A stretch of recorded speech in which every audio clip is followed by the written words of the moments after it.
What is up YouTube, Tiktaalik back again, and this time with one of the best builds and killer that you can use on rank 1 right now.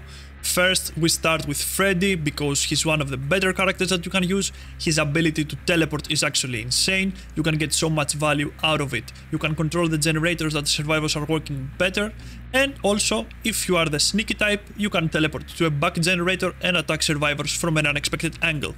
So starting with the build right now, our first option is Thanatophobia, a simple perk that allows you, whenever you injure a survivor, to apply a 5% slow on everything they do for a potential of 20%, whether it is healing, repairing or cleansing. On top of that, we're gonna go with Save the Best for Last, a perk that says whenever you attack a survivor other than the obsession, you get a token that grants you 5% cooldown reduction on all your successful attacks, for a potential of 40% reduction with 8 tokens.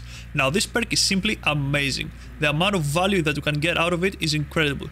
First, you can end chases faster just because you don't spend so much time during the hit animation. You can easily punish mistakes from the survivors faster if they come all together for an altruism play, or simply be able to get more hits that you will probably never get. Following with the build, we go with Barbecue and Chili because it's actually one of the better perks to use on Freddy. Every time you hook someone, you can see where the other survivors are if they are far away from the hook, meaning that you can teleport to that generator they're working and apply pressure there. Also, blood points are always nice. And finally, we go with Pop Goes the Whistle, a simple perk that allows us, whenever we teleport to a generator, actually kick it for a 25% regression, simply to control the pace of the game in our favor.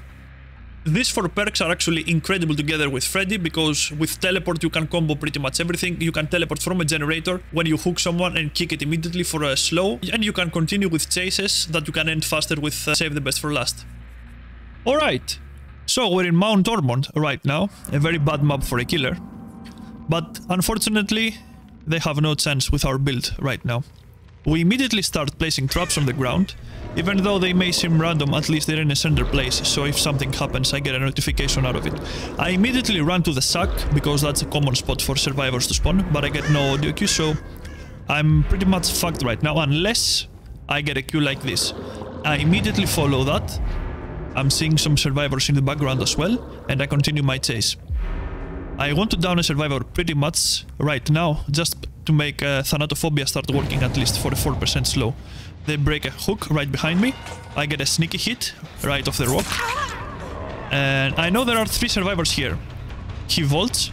I get a glimpse of another one. Unfortunately, that was the obsession, meaning that I lost a stack of Save the Best for Last. But I'm gonna keep staying here because I believe they're gonna stay and finish the gen. And yes, indeed, there was a survivor here.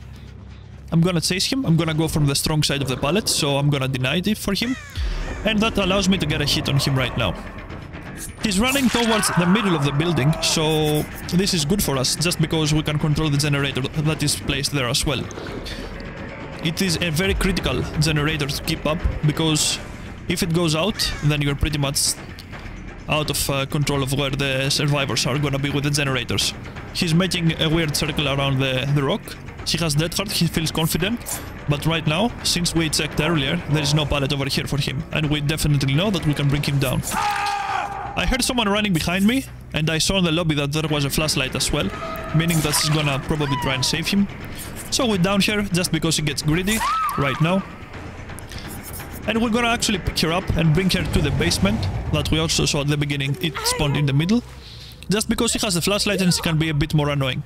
There are people healing on my left, but my timing for the basement is tight, so I just keep sticking to it without looking around to waste any precious seconds. I go back up.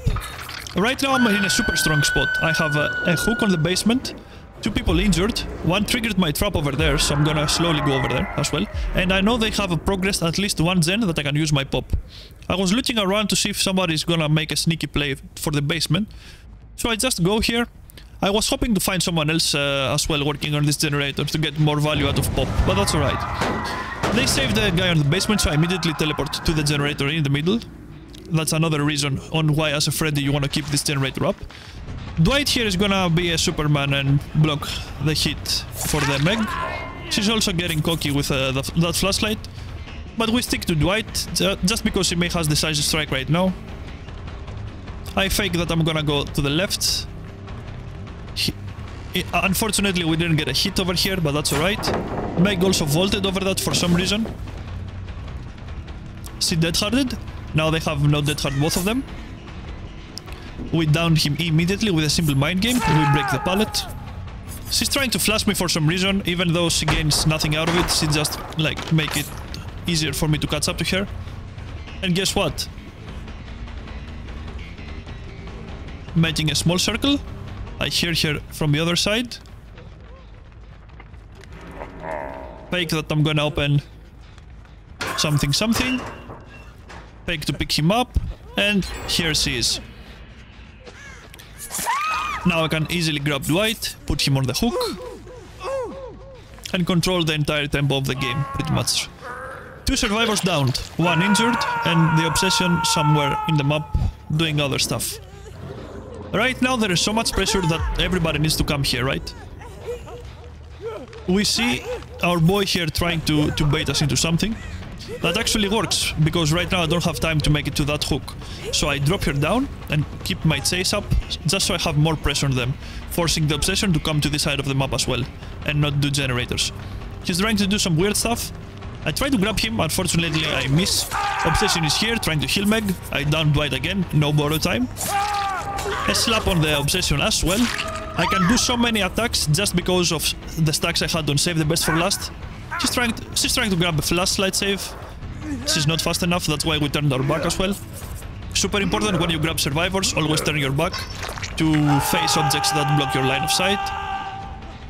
I'm gonna pop this generator just in case they somehow make it out of this, to have no progress. There are actually 2 people alive right now. She's going to nowhere. A final click just to tell me that she's going down. And she proceeds to disconnect immediately. She damaged my hook for some reason.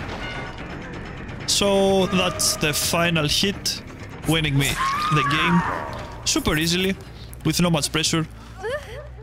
As far as we can see, Thanatophobia slowed down everything. Even a 10% slow on the generators is enough, on healing is enough to make a big impact on how the survivors are doing stuff right now. I'm trying to pick up the dead person for some reason. The last person is over here.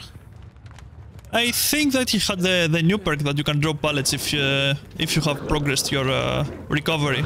So I put 2 traps preemptively, but that's not the scenario. You can never be too safe with sneaky survivors right now. So yeah, save the best for last, showcasing how much value you can take out of it. I was able to take hits that will not be able to. Thanatophobia slowing down the survivors in every action they take also took a strong part in it. And Pop Goes the Whistle and Barbecue and Chili are there to supplement every other action that you do and control the tempo of the game. So that's it, guys. I hope you have some incredible luck while playing this build. Please tell me in the comments below how your games went while trying this out. Hit the like button if you enjoyed the video, subscribe if you wanna see more builds in the channel, and thanks for tuning in. I'm gonna see you in the next one. Peace.